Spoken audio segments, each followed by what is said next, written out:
Imaginez une vie où rien ne peut vous ébranler. Pas les critiques, pas les trahisons, pas les échecs, pas même les tempêtes inattendues qui surgissent sans prévenir. Imaginez pouvoir traverser les moments les plus violents de votre existence avec une paix intérieure si solide qu'elle déstabilise ceux qui vous observent.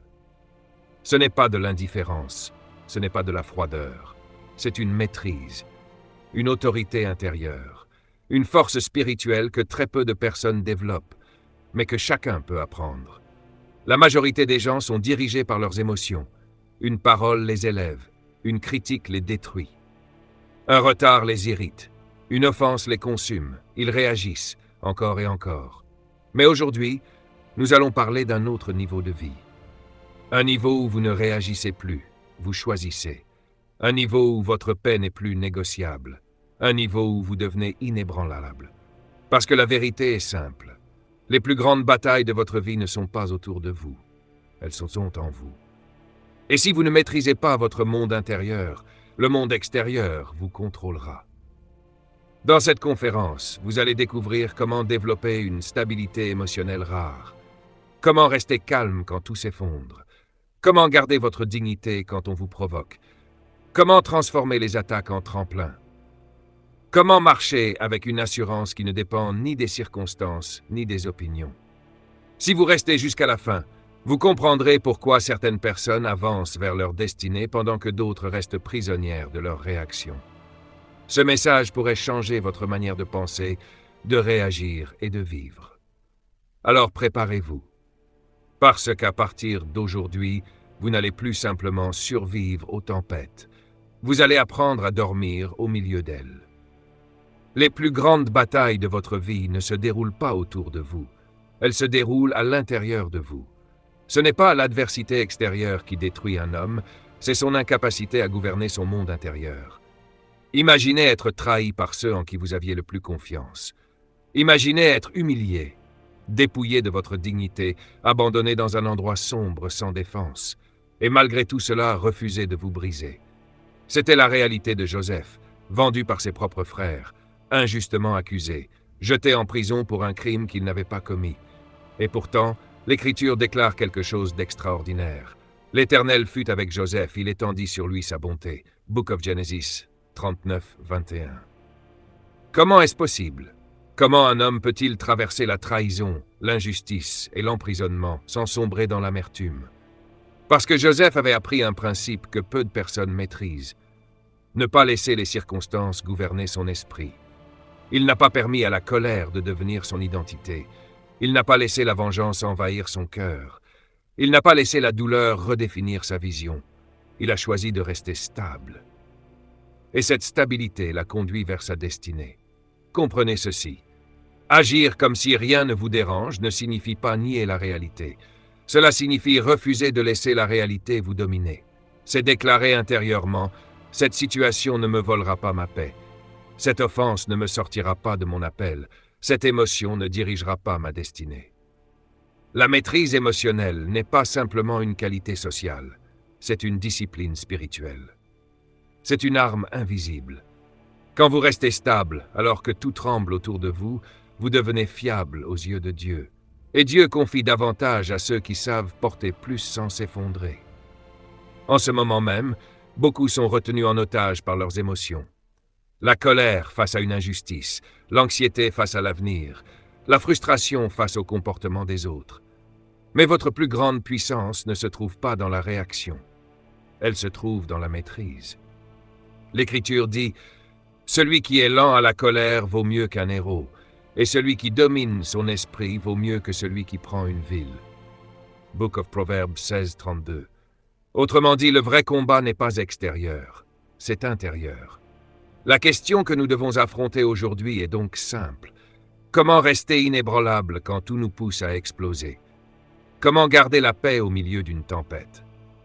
Comment conserver sa dignité face à l'adversité? Comment marcher avec assurance quand les circonstances sont contre nous? Dans les prochaines minutes, nous allons découvrir des principes profonds et pratiques qui vous permettront de marcher comme Joseph. Stable, intègre, aligné, inébranlable.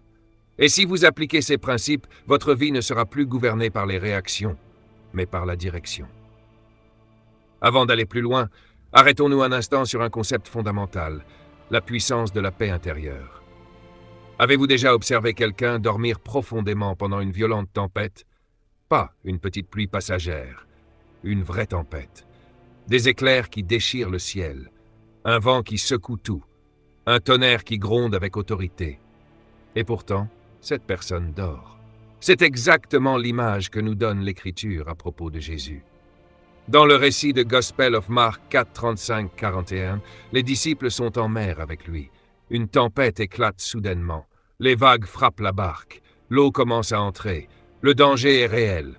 Et ces hommes ne sont pas des amateurs. Ce sont des pêcheurs expérimentés. S'ils ont peur, c'est que la situation est grave. Mais pendant que la panique envahit le bateau, Jésus dort, pas inquiet, pas agité, pas affolé. Il dort sur un coussin. Les disciples le réveillent en criant « Maître, cela ne te fait-il rien que nous périssions ?» Remarquez la question. Il ne doute pas seulement de la situation, il doute de sa présence, il doute de son intérêt. Jésus se lève. Il ne panique pas, il ne s'empresse pas dans la confusion. Il parle. « Silence, tais-toi. » Et instantanément, le vent cesse. La mer devient calme. Puis il pose une question encore plus puissante que le miracle lui-même. « Pourquoi avez-vous peur ? N'avez-vous pas encore la foi ?» Ce passage révèle une vérité essentielle. La paix n'est pas l'absence de tempête. C'est la présence d'une confiance plus grande que la tempête. Jésus ne réagissait pas à la crise. Il répondait à partir d'un lieu intérieur de stabilité. Il savait qui il était. Il savait qui l'avait envoyé. Il savait que sa destinée ne pouvait pas être interrompue par des vagues. Voilà la différence entre réagir et répondre. Réagir, c'était être gouverné par la pression extérieure.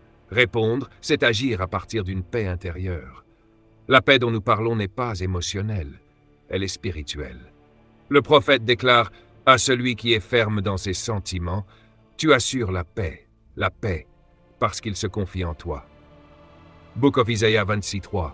Remarquez bien, il ne dit pas que la paix vient quand tout est calme autour de vous, il dit qu'elle vient quand votre pensée reste fixée sur Dieu. C'est une question de focalisation. Si vous fixez votre esprit sur le problème, l'anxiété grandit. Si vous fixez votre esprit sur Dieu, la paix grandit. Les tempêtes viendront. Ce n'est pas négociable. Mais vous pouvez décider d'où vous répondez. Vous pouvez choisir d'être une personne agitée par chaque vague, ou une personne ancrée plus profondément que les vagues. Aujourd'hui, la vraie question n'est pas « quelle est la tempête autour de moi ?» La vraie question est « où est mon ancre ?» Parce que si votre cœur est ancré en Dieu, le vent peut souffler, les critiques peuvent venir, les incertitudes peuvent apparaître, mais vous ne sombrerez pas. Vous ne serez plus un thermomètre qui subit la température, vous deviendrez un thermostat qui définit l'atmosphère. Voilà la puissance de la paix intérieure. Maintenant, allons plus loin. La paix intérieure ne se développe pas par hasard. Elle se construit par la discipline. Beaucoup pensent que maîtriser ses émotions signifie les ignorer. C'est faux. La maîtrise émotionnelle ne consiste pas à étouffer ce que l'on ressent. Elle consiste à entraîner son cœur à répondre plutôt qu'à réagir. Combien de fois avez-vous dit quelque chose sous le coup de la colère, puis regretté quelques secondes plus tard? Un mot, une phrase, une explosion. Et en un instant, ce que vous aviez construit pendant des années peut être fragilisé. L'apôtre Paul a exprimé un principe radical dans First Epistle de Corinthians 15:31. « Je meurs chaque jour ». Il ne parlait pas de mort physique. Il parlait de renoncement quotidien. Renoncer à l'ego, renoncer à l'impulsion, renoncer au besoin d'avoir toujours raison, renoncer à la réaction immédiate. Chaque jour, Paul choisissait la mission plutôt que l'émotion. Voilà ce qu'est la discipline spirituelle. Le livre des Proverbes dit « L'insensé met en dehors toute sa passion, mais le sage la retient. » Book of Proverbs 29:11. Remarquez bien, il ne dit pas que le sage ne ressent rien. Il dit qu'il ne laisse pas ses émotions le gouverner. Il les contrôle. La différence entre une personne mature et une personne instable n'est pas l'absence d'émotions. C'est la capacité à les diriger. Voici un outil pratique que vous pouvez appliquer immédiatement, la pause. Lorsque quelque chose vous déclenche, une critique, une injustice, un manque de respect, ne répondez pas instantanément. Respirez. Comptez jusqu'à 5. Posez-vous cette question. Est-ce que ma réaction va me rapprocher de ma destinée ou m'en éloigner? Cette pause peut sauver des relations. Cette pause peut préserver votre témoignage. Cette pause peut protéger votre paix. Une réaction impulsive peut brûler un pont. Une réponse réfléchie peut en construire un. Vos émotions ne sont pas vos ennemis. Elles sont des indicateurs. Mais elles ne sont pas des décideurs. Elles vous signalent qu'il se passe quelque chose. Elles ne décident pas de la direction à prendre. Et c'est ici que beaucoup échouent. Ils laissent un moment émotionnel définir une saison entière. Ils laissent une offense définir leur identité. Ils laissent une critique redéfinir leurs valeurs. Mais la maturité dit « je ressens cela, mais je ne me soumets pas à cela ». Chaque jour est une opportunité de mourir à l'impulsion et de vivre selon la direction. Nous vivons dans une culture qui encourage l'expression immédiate. Dis ce que tu penses, défends-toi, réplique. Mais la sagesse divine enseigne autre chose. Elle enseigne la retenue, elle enseigne la maîtrise, elle enseigne la patience. La véritable force n'est pas explosive, elle est contrôlée.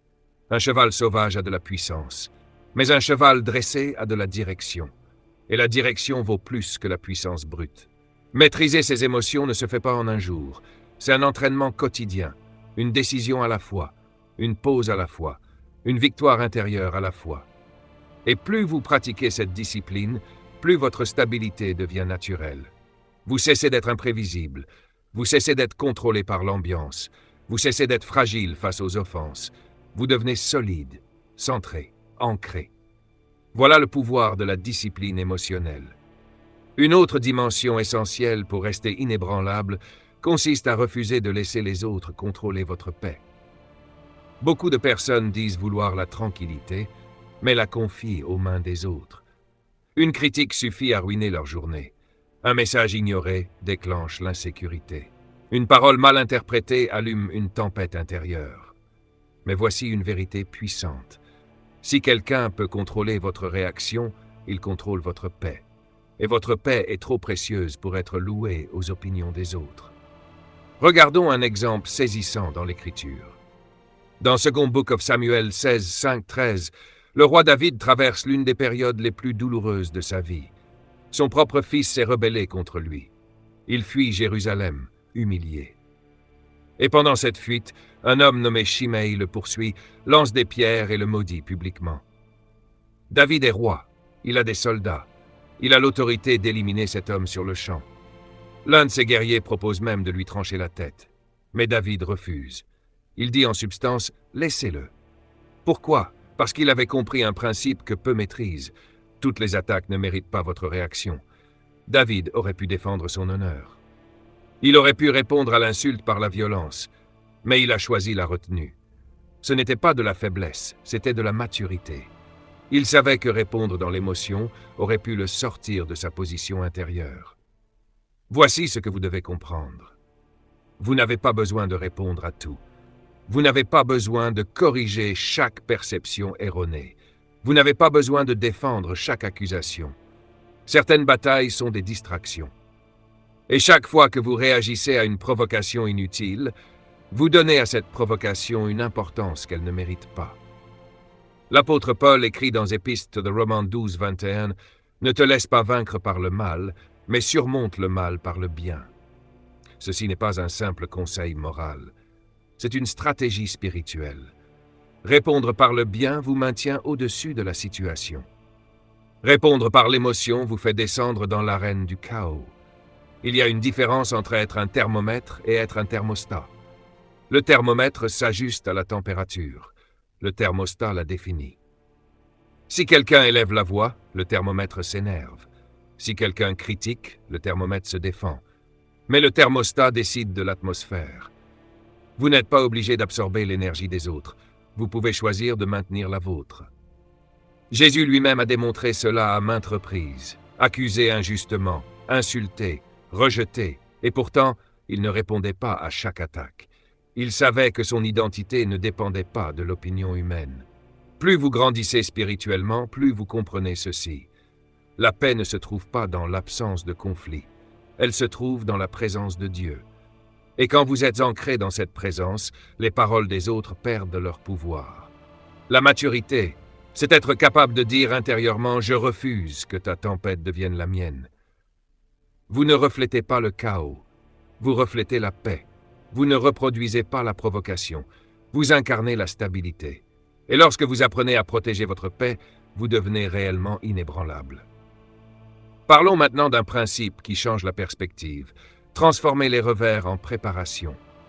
Il existe des moments où tout semble s'effondrer, des périodes où vous vous demandez « Dieu, où es-tu dans tout cela ?» Une trahison inattendue, une opportunité perdue, un échec humiliant, un rêve qui semble s'arrêter brutalement. Et dans ces instants, il est facile de conclure « c'est fini ». Mais ce que vous appelez une fin peut être une phase de formation. Revenons à Joseph. Son histoire, racontée dans le Book of Genesis, chapitres 37 à 50, n'est pas celle d'un succès instantané. C'est une succession d'épreuves. D'abord rejeté par ses propres frères, puis vendu comme esclave, ensuite faussement accusé, enfin emprisonné. Chaque étape semblait être un recul. Mais chaque étape développait quelque chose en lui. En prison, il a appris à gérer. Dans l'injustice, il a appris l'intégrité. Dans l'attente, il a appris la patience. Ce que les autres voyaient comme un échec, Dieu l'utilisait comme un entraînement. La maturité émotionnelle ne naît pas dans le confort, elle se forge dans la pression. L'apôtre Jacques écrit « La mise à l'épreuve de votre foi produit la persévérance ». Epistle of James 1:3. Remarquez bien, l'épreuve produit quelque chose. Elle n'est pas inutile, elle est constructive. La question n'est donc pas « pourquoi cela m'arrive-t-il ?» La question devient « qu'est-ce que cela construit en moi ?» Lorsque Joseph s'est finalement retrouvé devant Pharaon, il n'était plus seulement un rêveur ambitieux. Il était devenu un homme stable, prudent, discernant, capable de porter une responsabilité nationale. Le palais exigeait une capacité que la prison avait développée. Voilà le principe. Votre saison actuelle vous prépare pour une capacité future. Beaucoup veulent la promotion sans le processus, la reconnaissance sans la formation, l'autorité sans la transformation intérieure. Mais Dieu développe d'abord la structure interne avant d'élargir l'influence externe. Et voici une vérité libératrice. Vous n'êtes pas enterré, vous êtes planté. Un grain enfoui dans la terre pourrait croire qu'il a été oublié. Il est dans l'obscurité, sous pression, invisible. Mais en réalité, quelque chose se développe sous la surface. Des racines se forment, une force silencieuse grandit, et au moment opportun, ce qui était caché émerge avec puissance. Comme le rappelle Épître de Galatiens 6:9, « Ne nous lassons pas de faire le bien, car nous moissonnerons au temps convenable si nous ne nous relâchons pas. » Votre constance aujourd'hui prépare votre élévation demain.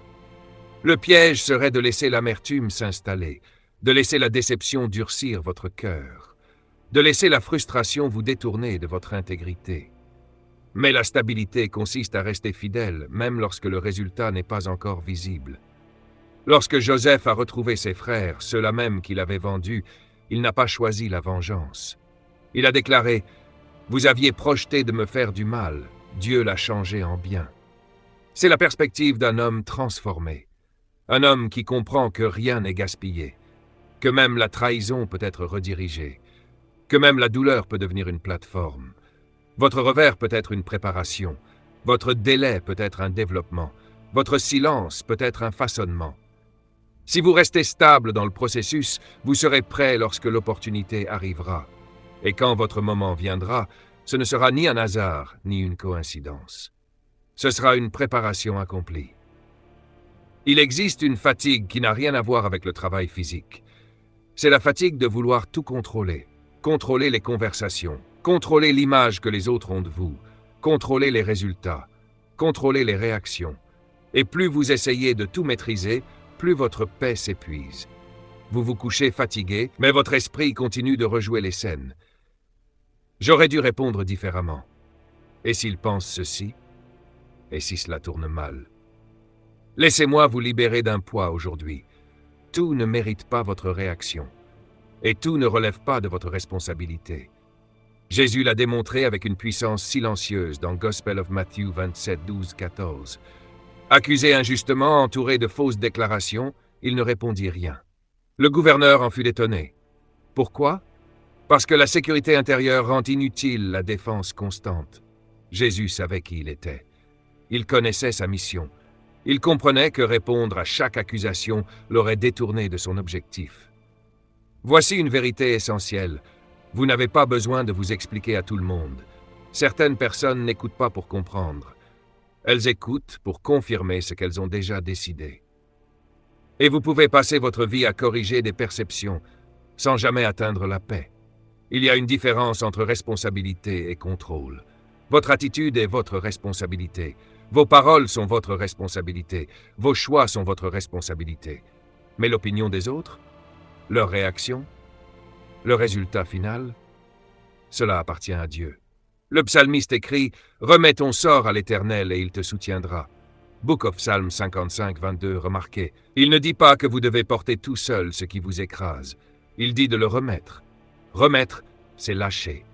Et lâcher n'est pas abandonner. C'est faire confiance. Un exercice simple peut transformer votre manière de vivre. Demandez-vous régulièrement, est-ce vraiment à moi de porter cela? Si ce n'est pas votre part, déposez-le. Lorsque vous cessez de porter ce qui ne vous appartient pas, vous marchez plus léger. Vous respirez plus profondément. Vous cessez de suranalyser. Vous commencez à faire confiance. La maturité spirituelle n'est pas le besoin d'avoir le dernier mot. C'est la capacité de rester stable sans l'avoir. Ce n'est pas l'indifférence, c'est la focalisation. Ce n'est pas de la froideur, c'est de la clarté.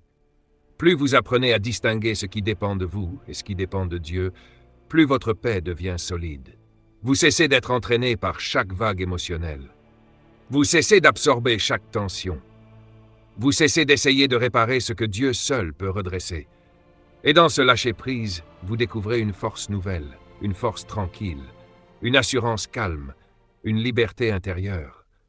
Vous comprenez que votre valeur ne dépend pas de l'approbation, que votre mission ne dépend pas des applaudissements, que votre paix ne dépend pas du contrôle.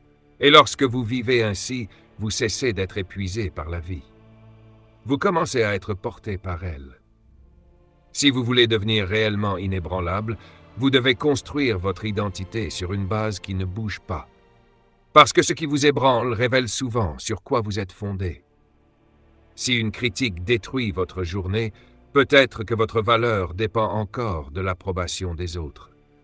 Si un échec vous fait douter de vous-même, peut-être que votre identité est liée à votre performance. Si le silence des autres vous insécurise, peut-être que votre assurance dépend de leur validation. Vos réactions sont des indicateurs. Elles montrent l'endroit où votre identité est ancrée. Regardons Jésus. Avant même de laver les pieds de ses disciples, l'Écriture précise quelque chose de fondamental. Jésus, sachant que le Père avait remis toutes choses entre ses mains, qu'il était venu de Dieu et qu'il s'en allait à Dieu. Gospel of John 13, 3. Il savait d'où il venait. Il savait qui il était. Il savait où il allait. Et c'est précisément cette certitude qui lui a permis de servir avec humilité. Il n'a pas servi pour prouver sa valeur. Il a servi parce qu'il connaissait déjà sa valeur. Voilà la clé. Quand votre identité est enracinée en Christ, les circonstances ne peuvent plus la redéfinir. Le rejet ne vous diminue pas. Le silence ne vous efface pas. La trahison ne vous dévalorise pas. Votre valeur ne fluctue plus avec l'environnement. Le problème est que le monde vous pousse à construire votre identité sur du sable, les réseaux sociaux, le statut, la réussite visible, l'image publique. Tout cela murmure « prouve-toi », montre, impressionne. Mais tout ce qui dépend de l'opinion humaine est instable. L'apôtre Paul déclare avec force « J'ai été crucifié avec Christ, et si je vis, ce n'est plus moi qui vis, c'est Christ qui vit en moi. » Epistle to the Galatians 2:20. Ce verset est une déclaration d'identité. Il signifie « Ma valeur ne vient plus de mes performances. Ma sécurité ne vient plus de mon image. Ma stabilité ne vient plus des circonstances. Elle vient de Christ. Quand vous savez que vous êtes aimé, vous cessez de performer pour être accepté. Quand vous savez que vous êtes choisi, vous cessez de courir après la validation. Quand vous savez que votre vie est cachée en Dieu, vous cessez de craindre le rejet. Votre identité n'est pas votre passé. Elle n'est pas votre erreur. Elle n'est pas votre statut. Elle n'est pas votre titre. Votre identité est spirituelle avant d'être sociale. Vous êtes appelé. Vous êtes voulu. Vous êtes formé intentionnellement. Et quand cette vérité devient plus réelle que les circonstances, vous devenez stable. Vous ne réagissez plus à chaque commentaire. Vous ne vous effondrez plus à chaque difficulté. Vous ne vous définissez plus par chaque saison. Vous marchez avec une assurance silencieuse. Parce que vous ne vivez plus pour l'approbation. Vous vivez à partir de l'approbation. Et c'est cette identité enracinée qui vous rend inébranlable. Il existe une forme de force que le monde ne comprend pas. Une force qui ne crie pas, qui ne s'impose pas par le volume, qui ne cherche pas à gagner chaque argument. C'est la force silencieuse.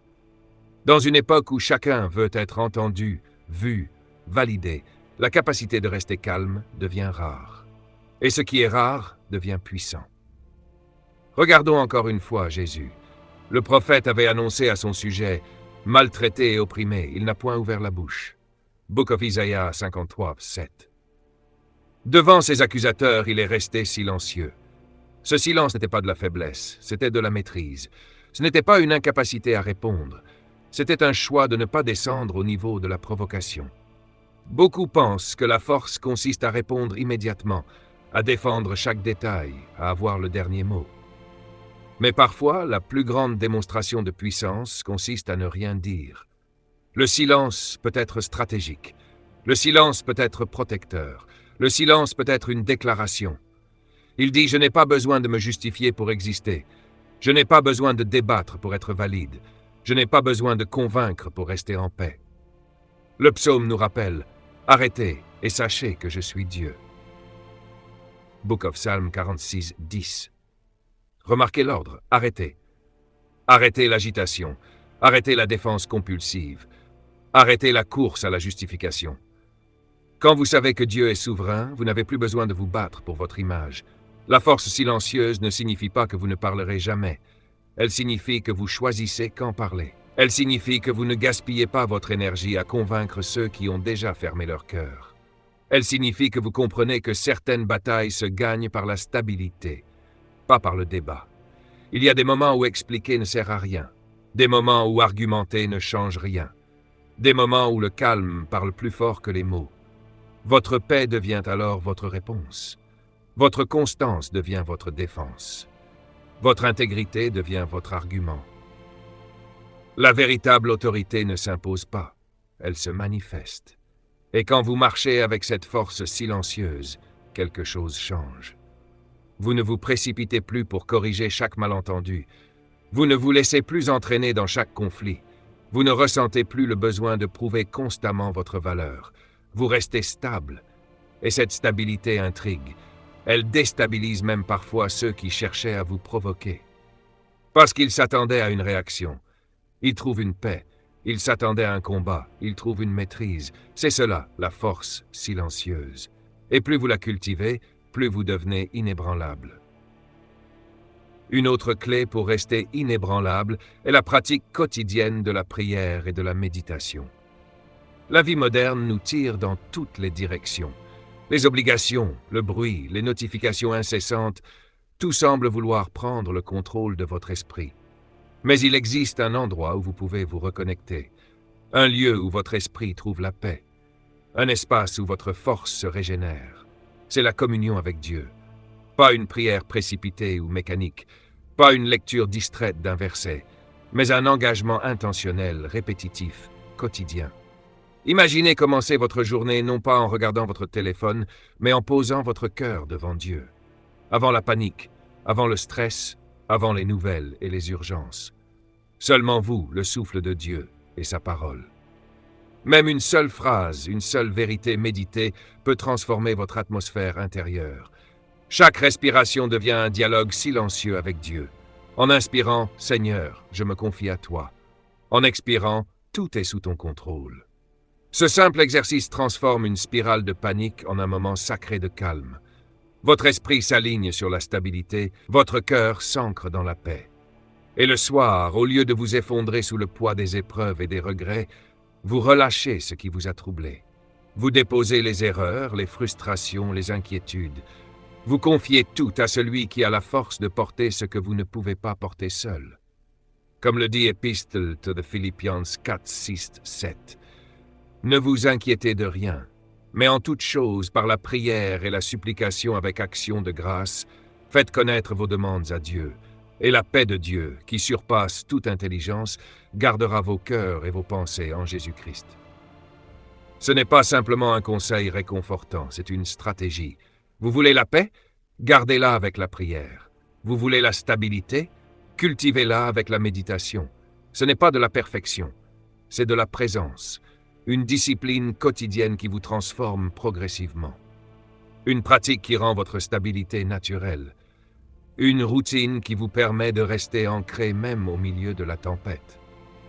Vous êtes plus fort que vos tempêtes. Vous êtes plus puissant que vos doutes. Vous êtes plus résistant que vos peurs. Parce que lorsque vous vous ancrez dans la prière et la méditation, la paix n'est plus un objectif. Elle devient votre nature. L'un des plus grands défis dans ce cheminement spirituel est d'apprendre à lâcher prise sur ce que vous ne pouvez pas contrôler. Nous vivons dans un monde où tout semble devoir être géré, dirigé, contrôlé. Les émotions, les relations, les résultats, les perceptions. Et cette pression constante peut vous épuiser. Vous vous couchez fatigué, non pas parce que vous avez travaillé dur, mais parce que vous avez essayé de maîtriser l'incontrôlable. Mais voici un principe libérateur. Vous ne pouvez pas tout contrôler. Et ce n'est pas votre rôle. Beaucoup d'entre nous prennent sur eux ce fardeau, pensant que le contrôle est une question de survie. Nous pensons que si nous ne gérons pas chaque aspect de notre vie, tout s'effondrera. Mais la vérité est que vouloir tout contrôler n'est pas une force, c'est une forme d'esclavage. C'est ici que la sagesse divine entre en jeu. L'une des paroles les plus profondes que Jésus ait prononcées est celle-ci. « Venez à moi, vous tous qui êtes fatigués et chargés, et je vous donnerai du repos. » Gospel of Matthew 11, 28. C'est un appel à relâcher la pression. C'est un appel à déposer ce fardeau de perfection, de gestion, de contrôle. Il ne vous demande pas de tout porter. Il ne vous demande pas de tout résoudre. Il vous invite à déposer vos soucis et à lui faire confiance pour les choses que vous ne pouvez pas maîtriser. Et c'est dans ce lâcher-prise que vous trouvez la véritable paix. Le psaume 46, 10 nous dit « Arrêtez et sachez que je suis Dieu ». Book of Psalms 46, 10. Arrêtez. Ne plus courir, ne plus lutter, ne plus essayer de tout contrôler. Reposez-vous dans la certitude que Dieu est plus grand que vos inquiétudes. Il est plus puissant que vos peurs. Il est plus sage que vos préoccupations. La paix ne vient pas du contrôle, elle vient de la confiance. Lorsque vous apprenez à faire une pause, à arrêter de forcer, vous découvrez un nouveau niveau de liberté. Vous découvrez que vous pouvez avancer dans la vie sans être esclave des circonstances. Vous comprenez que même dans les moments d'incertitude, vous êtes soutenu par une force plus grande. C'est cela, le véritable repos. Ce n'est pas l'absence de travail, ce n'est pas l'absence de défis, c'est l'absence de lutte intérieure. Vous cessez de lutter contre ce que vous ne pouvez pas changer. Vous cessez de lutter contre les autres, contre le passé, contre le futur. Vous choisissez de vous aligner sur la volonté de Dieu. Et c'est là que vous trouvez la paix, la véritable paix. La paix qui surpasse toute intelligence. La paix qui vous garde stable même lorsque tout autour de vous vacille. La paix qui est le fruit d'une confiance totale. Lorsque vous commencez à vivre détaché de ce que vous ne pouvez pas contrôler, un changement profond se produit. Vous cessez d'être esclave des émotions des autres. Vous cessez de courir après chaque opinion, chaque validation, chaque réaction. Vous cessez d'être ballotté par les jugements, les critiques ou les provocations, et vous commencez à marcher dans une force silencieuse. C'est cette stabilité qui confond le monde. Les gens s'attendent à ce que vous réagissiez. Ils s'attendent à ce que vous vous défendiez. Ils s'attendent à ce que vous soyez affecté. Et vous restez calme. Vous restez ferme. Vous restez maître de vous-même. C'est là que réside la véritable maturité spirituelle. Ne pas être affecté par la tempête, non parce qu'elle n'existe pas, mais parce que vous êtes ancré plus profondément que ces vagues. Vous apprenez à distinguer ce qui vous appartient et ce qui appartient à Dieu. Vos pensées, vos choix, vos actions, c'est vous. Leurs réactions, leurs paroles, leurs opinions, c'est Dieu. Et cette distinction transforme tout. Vous respirez plus facilement, vous prenez des décisions plus sages, Vous conservez votre paix même au milieu du chaos. Lorsque vous pratiquez ce lâcher-prise, vous vous alignez avec la puissance divine. Vous comprenez que votre énergie n'a pas besoin d'être gaspillée pour convaincre, pour corriger ou pour gérer ce qui ne vous appartient pas. Au lieu de réagir, vous répondez. Au lieu de brûler, vous construisez. Au lieu de subir, vous influencez. Chaque moment devient un choix conscient. Êtes-vous un thermomètre qui subit la température ou un thermostat qui définit l'atmosphère? Et voici le secret. Le thermostat ne s'épuise jamais. Il ne s'agite pas inutilement. Il reste stable et sa stabilité influence tout autour de lui. Lorsque vous atteignez ce niveau, vous n'êtes plus simplement un croyant. Vous devenez un maître de vos émotions, un maître de votre environnement, un maître de votre destinée. C'est ce que signifiait Paul lorsqu'il disait « Je meurs chaque jour ». First Epistle to the Corinthians 15:31-5. Il ne parle de mort physique, il parlait de renoncer à tout ce qui pouvait prendre le contrôle de son esprit. Il parlait de mort à l'impulsion, au besoin d'avoir raison, à la réaction immédiate. Il parlait de vivre à partir de la maîtrise. Une autre étape essentielle pour devenir inébranlable consiste à comprendre que vous choisissez de mourir à l'impulsion. Nous avons tous connu ce moment où quelqu'un vous gagnez en stabilité, vous gagnez en paix. C'est une force que rien ni personne, une action qui semble intentionnellement blessante. C'est un pouvoir qui vous élève au-dessus des circonstances. Dans ces instants, la tentation est de réagir la véritable liberté, de répondre à l'injustice, inébranlable, de défendre même quand tout s'agite autour de riposter. Mais c'est exactement là que la plupart échouent. La réaction impulsive alimente le chaos. Elle donne le pouvoir à ceux qui vous provoquent. Elle détruit votre paix. David, lorsqu'il fuyait la rébellion de son fils Absalom, en est un exemple parfait. Shimei le maudit et lança des pierres sur lui. Les guerriers de David voulaient se venger sur le champ, mais David refusa. Il dit « Laissez-le ». Il comprit quelque chose de fondamental. Toutes les attaques ne méritent pas votre réponse. Il ne s'agissait pas de passivité, il s'agissait de maîtrise. Lorsque vous laissez vos réactions être dictées par les autres, vous perdez le contrôle de votre vie. Vous devenez un thermomètre, vous vous ajustez à la température de chaque situation.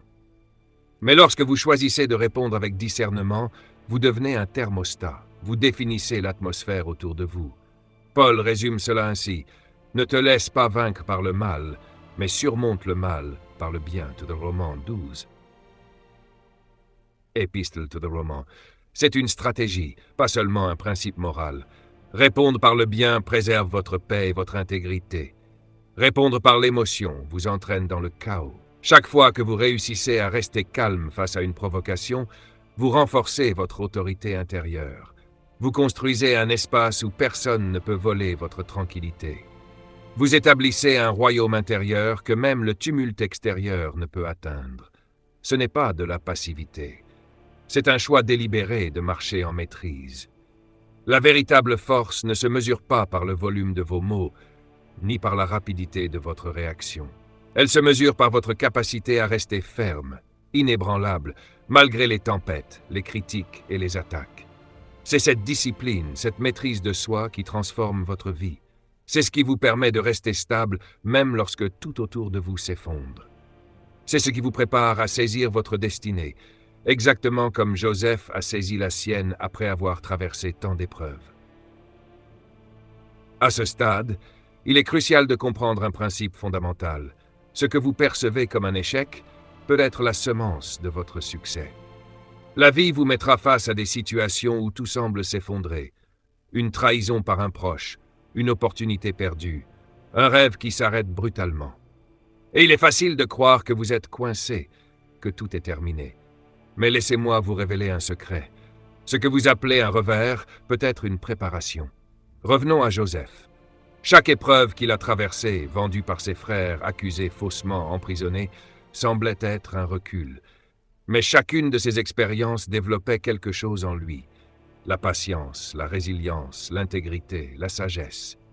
Dieu ne cherchait pas à le briser. Il le préparait pour un rôle plus grand, pour une responsabilité que la facilité n'aurait jamais pu forger. Chaque échec devient alors une plateforme, chaque attente devient un entraînement, chaque déception devient un laboratoire pour la croissance intérieure. C'est pourquoi Jacques écrit « La mise à l'épreuve de votre foi produit la persévérance ». Epistle of James 1:3. Remarquez bien, La persévérance ne naît pas de la facilité. Elle naît de la constance dans l'adversité. Elle naît du choix de rester fidèle, même quand le résultat n'est pas encore visible. Lorsque Joseph se retrouva face à ses frères, ceux-là même qui l'avaient vendu, il n'a pas cherché vengeance. Il a dit « Vous aviez projeté de me faire du mal, mais Dieu l'a changé en bien. » C'est le regard d'un homme transformé par l'épreuve. Ce n'est pas la souffrance qui le définit, c'est sa manière de la traverser. Et voici ce que vous devez comprendre. Chaque retard, chaque obstacle, chaque injustice peut devenir un tremplin si vous refusez l'amertume et restez fidèle. Votre situation actuelle n'est pas votre fin, c'est votre plateforme. Votre revers n'est pas une sentence, c'est un scénario préparatoire pour votre élévation. Si vous restez stable, patient et discipliné, vous serez prêt lorsque Dieu ouvrira la porte de votre destinée. Et le jour venu, il ne s'agira ni de hasard, ni de chance. Ce sera le fruit de votre persévérance, de votre discipline et de votre alignement spirituel. Votre épreuve, votre douleur, votre attente, tout cela prépare le terrain pour votre victoire. Il y a une différence entre être enterré et être planté. Un grain qui est planté est caché sous la terre. Il est dans l'obscurité, il est sous pression, il est invisible. À première vue, il peut sembler oublié, abandonné, inutile. Mais sous la surface, quelque chose se développe, des racines se forment, une force silencieuse grandit. Et, au moment opportun, ce qui était caché émerge avec puissance et produit du fruit. C'est exactement ce que Dieu fait dans votre vie. Les saisons de silence, de déception et d'incompréhension ne sont pas des périodes de perte, elles sont des périodes de croissance. Elles sont la formation de vos racines, la consolidation de votre caractère, la préparation pour ce que vous êtes destiné à accomplir. Galates 6:9 nous rappelle « Ne nous lassons pas de faire le bien, car nous moissonnerons au temps convenable si nous ne nous relâchons pas. » Épître de Galatiens 6:9. Chaque moment de persévérance construit votre capacité à porter ce que Dieu a prévu pour vous. Chaque tempête renforce votre stabilité. Chaque injustice développe votre intégrité. La maturité émotionnelle ne vient pas de la facilité. Elle se forge dans le feu de l'épreuve. Et ce que beaucoup voient comme des obstacles devient en réalité le terrain d'entraînement de votre foi et de votre force intérieure. Grace, une femme que j'ai entendue raconter son histoire, illustre parfaitement ce principe. Elle avait une vie enviable, une entreprise florissante, une belle maison, tout semblait parfait. Puis, en une seule année, son entreprise lui a été volée, sa maison saisie, sa stabilité détruite. Mais elle n'a pas laissé l'amertume s'installer. Elle a pleuré, oui, mais elle a aussi prié. Elle a consigné sa douleur dans un journal et elle a permis à Dieu de guérir son cœur. Quelques années plus tard, Grace n'a pas seulement rebondi, elle est revenue plus forte. Elle a fondé une nouvelle entreprise qui aide aujourd'hui les femmes à se remettre d'un traumatisme financier. Son échec est devenu sa mission. Sa perte est devenue sa plateforme. Et c'est exactement ce que Dieu fait pour chacun de ceux qui choisissent la fidélité et la patience. Votre revers n'est pas la fin. C'est le commencement d'un plan plus grand. Une préparation pour ce que vous êtes destiné à devenir. Maintenant, comprenez ceci. Votre foi et votre fidélité pendant les périodes difficiles déterminent votre élévation future. Les tempêtes, les échecs et les retards ne sont pas là pour vous briser. Ils sont là pour vous préparer, pour vous affiner, pour développer votre capacité à porter ce que Dieu a prévu pour vous. Chaque obstacle est une leçon, chaque attente est un entraînement, chaque moment de douleur est une forge pour votre caractère. Joseph, à travers toutes ces épreuves, n'a jamais abandonné. Il est resté fidèle, il a servi avec intégrité. Il a gardé son cœur ouvert à Dieu, même dans l'injustice et l'obscurité. Et ce fut exactement cette fidélité qui l'a élevé de la prison au palais. Sa position n'était pas le fruit de la chance, mais le résultat de son endurance, de sa discipline et de sa foi. Voici une vérité que vous devez accepter. La vie peut vous placer dans un trou, mais ce trou n'est pas votre tombe. C'est un lieu de préparation, un laboratoire pour votre destinée. Votre retard ne signifie pas que Dieu vous a oublié. Votre douleur ne signifie pas que votre appel a échoué. Votre injustice ne signifie pas que votre bénédiction est annulée. Chaque épreuve peut être transformée en tremplin si vous restez fidèle. si vous continuez à semer le bien, si vous continuez à servir avec intégrité, si vous continuez à marcher dans la foi, même quand rien ne semble aller dans votre sens, Dieu transforme le mal que l'ennemi voulait pour vous détruire en un bien plus grand que vous n'auriez jamais imaginé. Ce qui est important, ce n'est pas seulement d'attendre le moment où les choses vont changer, c'est de rester stable, discipliné et ancré pendant que le changement se prépare. Parce que lorsque votre moment arrive, vous serez prêt. Et vous pourrez saisir votre destinée avec sagesse, courage et maturité. Rappelez-vous, ce n'est pas le temps facile qui forme le caractère, c'est la manière dont vous traversez les tempêtes. C'est votre constance dans la difficulté. C'est votre capacité à rester fidèle quand personne ne regarde. Si vous restez ferme maintenant, votre victoire sera solide. Elle ne sera pas fragile, elle ne sera pas temporaire, elle sera durable. Et c'est exactement ce que Dieu a prévu pour vous. Finalement, il est essentiel de comprendre que le chemin vers une vie inébranlable est un voyage, pas une destination. Vous ne deviendrez pas stable, discipliné et résilient du jour au lendemain. C'est un processus, un apprentissage constant, un engagement quotidien à vivre en alignement avec ce que Dieu a prévu pour vous. Mais la bonne nouvelle est que, peu importe où vous en êtes aujourd'hui, vous pouvez commencer à construire ce fondement solide dès maintenant. Il y a des décisions que vous pouvez prendre aujourd'hui pour changer votre trajectoire. Décidez de ne plus laisser vos émotions être dictées par l'extérieur. Décidez de répondre avec sagesse et non de réagir avec impulsivité. Décidez de ne pas laisser les opinions des autres déterminer votre valeur. Décidez de remettre vos fardeaux à Dieu et de lui faire confiance pour ce que vous ne pouvez pas contrôler. Si vous faites cela, vous commencerez à voir un changement radical dans votre vie. Votre paix intérieure ne dépendra plus des circonstances, mais de votre relation avec Dieu. Votre stabilité ne sera plus liée à ce qui vous entoure, mais à ce qui vit en vous. Votre force ne sera plus une force de réaction, mais une force d'action. Il est temps de réaliser que vous n'êtes pas destiné à être balayé par les vents du monde. Vous êtes destiné à être un phare de lumière, un modèle de stabilité et une source de paix dans un monde en crise. Votre destin n'est pas un accident. Il a été conçu avec soin par un Dieu qui vous connaît, qui vous aime et qui vous a équipé pour accomplir des choses incroyables. Il est temps de marcher dans cette vérité. Lorsque vous faites face à l'injustifiable, à la douleur ou à la déception, rappelez-vous ceci. Vous avez une force intérieure plus grande que toute difficulté extérieure. Vous avez la paix de Dieu qui surpasse toute compréhension. Vous avez l'autorité de choisir de ne pas être ébranlé par ce qui vous entoure. Alors, la prochaine fois que vous serez confronté à un défi, rappelez-vous, vous n'êtes pas seul. Et vous êtes plus fort que vous ne le pensez. Le monde peut trembler, mais vous pouvez rester debout. Les tempêtes peuvent rugir, mais vous pouvez rester calme. Les épreuves peuvent venir, mais vous pouvez rester fidèle. Parce que vous avez appris à ne pas réagir au chaos, mais à répondre avec paix, force et confiance en Dieu. Merci d'avoir pris le temps d'écouter ce message.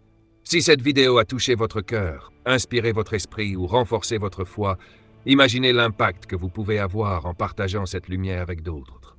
Abonnez-vous dès maintenant pour ne rien manquer des prochains enseignements et pour continuer à grandir dans votre paix intérieure et votre maîtrise émotionnelle. Likez cette vidéo si elle vous a parlé et laissez un commentaire pour partager votre expérience ou ce que vous avez appris aujourd'hui. Vos témoignages peuvent encourager quelqu'un d'autre à rester stable et à marcher dans sa destinée. Et surtout, partagez cette vidéo avec vos amis, votre famille ou toute personne qui traverse une tempête et qui a besoin d'entendre ce message. La paix, la force et la stabilité sont possibles, même dans les moments les plus difficiles. Rappelez-vous, chaque action, chaque choix de rester ancré, chaque moment de foi contribue à votre transformation et à celle des autres autour de vous. Alors, prenez ce pouvoir, marchez dans votre destinée et restez inébranlable.